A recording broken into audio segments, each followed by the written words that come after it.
Starting the morning off on a WMC troubleshoot.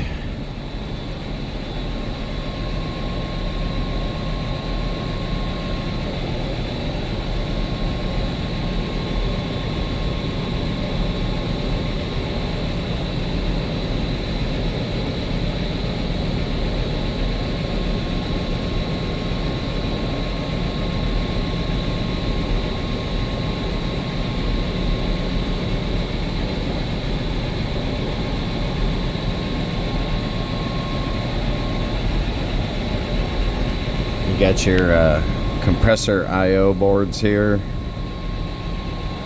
Microtech 2.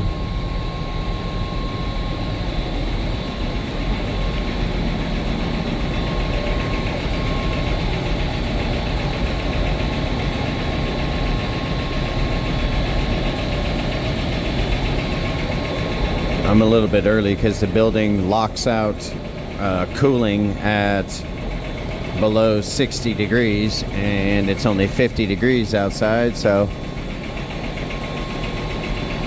I'm gonna see if they have if we can get the bypass working, and I might be able to load up the machine. These things from the training I just took, these WMCs, they like 65 degree entering condenser water, so if you do have one, try to get your tower water as cold as you can, within reason, obviously, to 65 degrees. I just redid the online training for it, and that's what they mentioned in there. But anyways, not a lot I can do until I can try to get this thing to spin up.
Well, she's cruising now.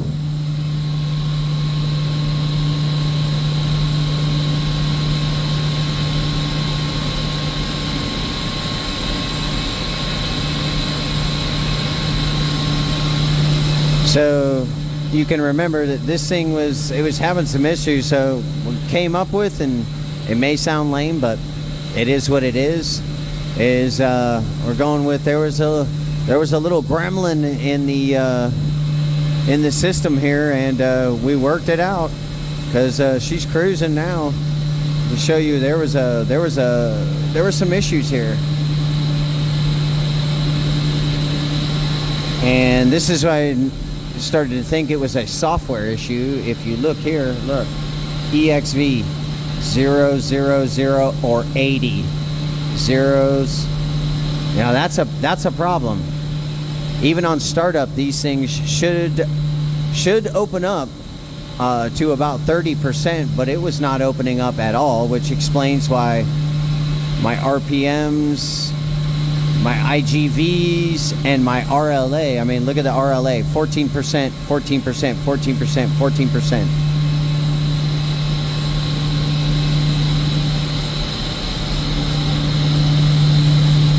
So yeah, seems to have been a little gremlin in here, and as lame as it sounds, a power cycle did the trick.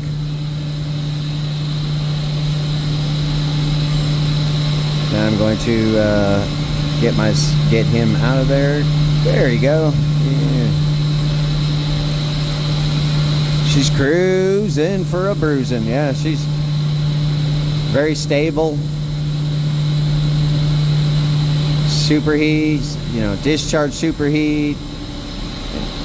42 is set point. I mean, she's running great now.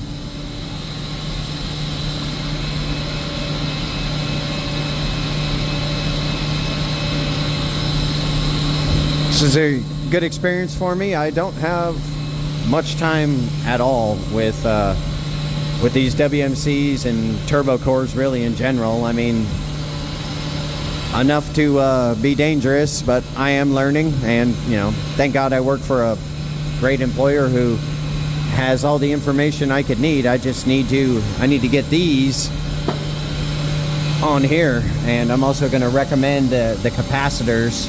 In case you didn't know, it's like every 10 years this capacitor bank should be changed out. Whether they failed or not, they should be changed out.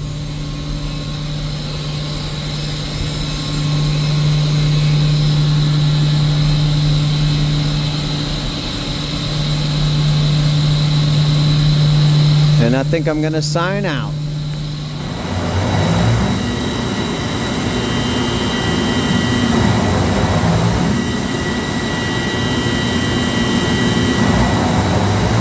The chiller's surging, but you can see it right here on the RLA.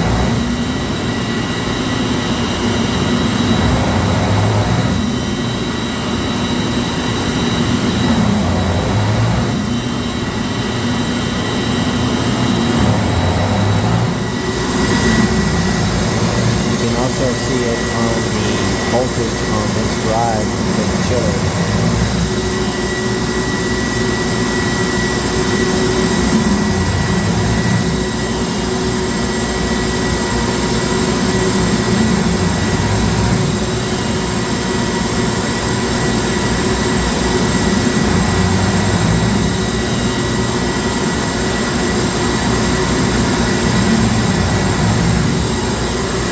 Problem is we got to bring this one up or we're going to lose the load in this hospital.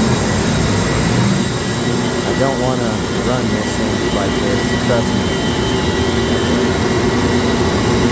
Sometimes you just got to take a beat. Now it looks like it's calmed down. Hopefully you can hear me over this loud mechanical room. So we have these larger WSCs, and this is the first time I've seen this. Out of the condenser of the WSC, it'll go to a cooling tower, but this one is very interesting. It also goes out of the chillers, these larger ones, and then it brings that condenser water into these chillers, which if you looking at this one, scratching your head like, what the heck's going on? Yes, this does say condenser water supply, and yes, it is going into an evaporator. I know, doesn't seem like normal logic, but it makes sense. But as you can see here, the condenser side of this chiller is the building heat. So that's why this one, instead of being a WSC, is a TSC. This is a templifier. So they are using this to reject the heat into the building for heating, and the condensers are rejecting to be cooled down in the evap of this side. You can see that from the pressure too. 134A machine, nothing crazy, but look at these pressures.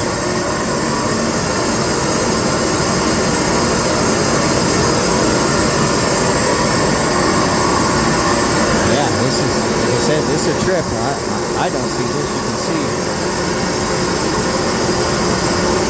So, goes through that inline pump, ties in right here.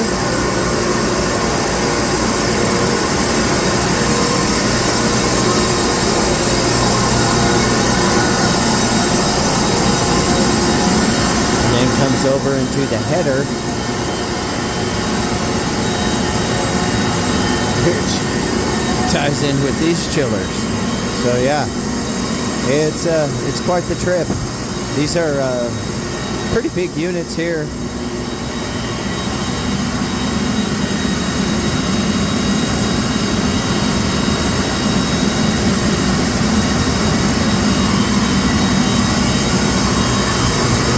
Yeah, you don't see this too often where you see a chiller and it's got condenser water running into the evap and heating supply out of the condenser.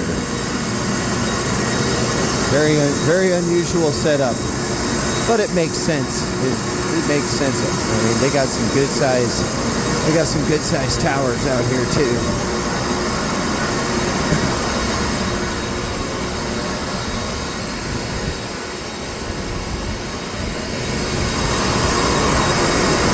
Another day in HVAC land. You always learn something new. Always learn something new.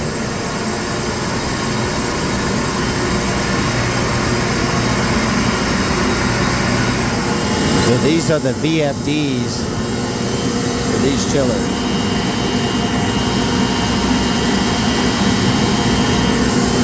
And it's pretty big chiller here. Pretty big compressor.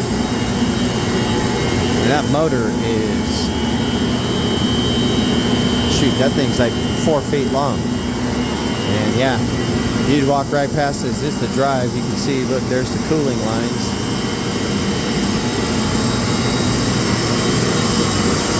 I said these are big chillers. This one still has the oits.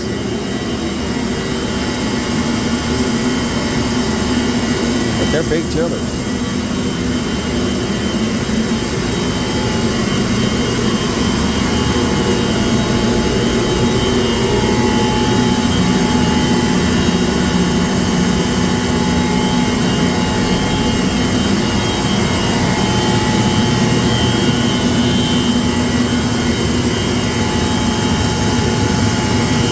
The approach is pretty high on this thing. She was surging there for a bit. Not the worst I've ever heard, but you can see the liquid line approach is pretty blasted high.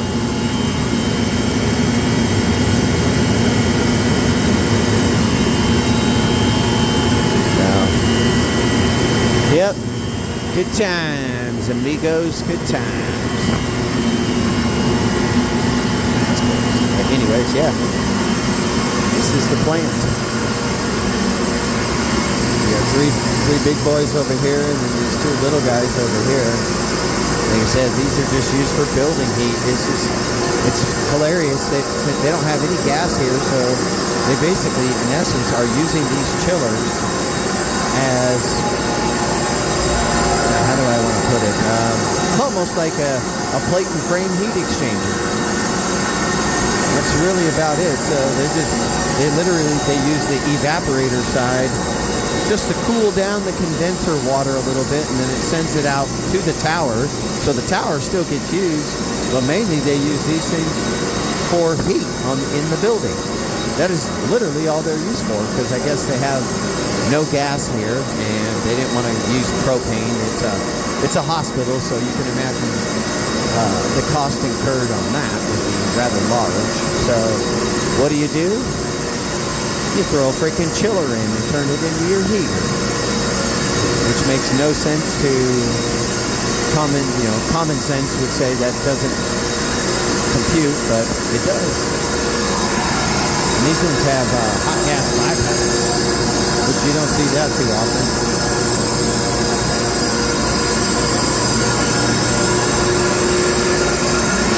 Little rundown of this thing. Got your oil sump, oil cooler, discharge check valve, discharge pressure.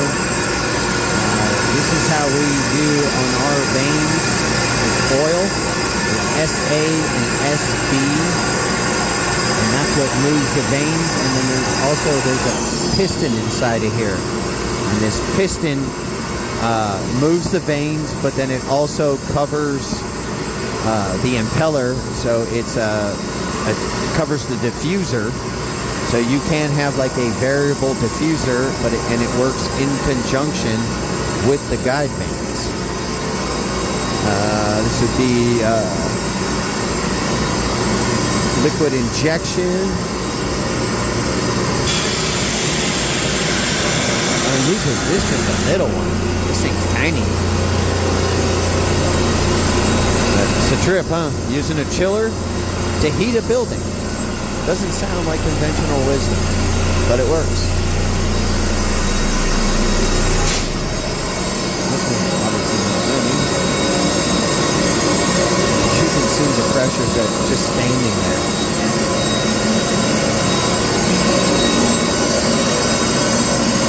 These suckers running. Oh, it's pretty warm. Anyway, I better do something. They don't pay me to walk around and be Vanna White. And I need to get to work.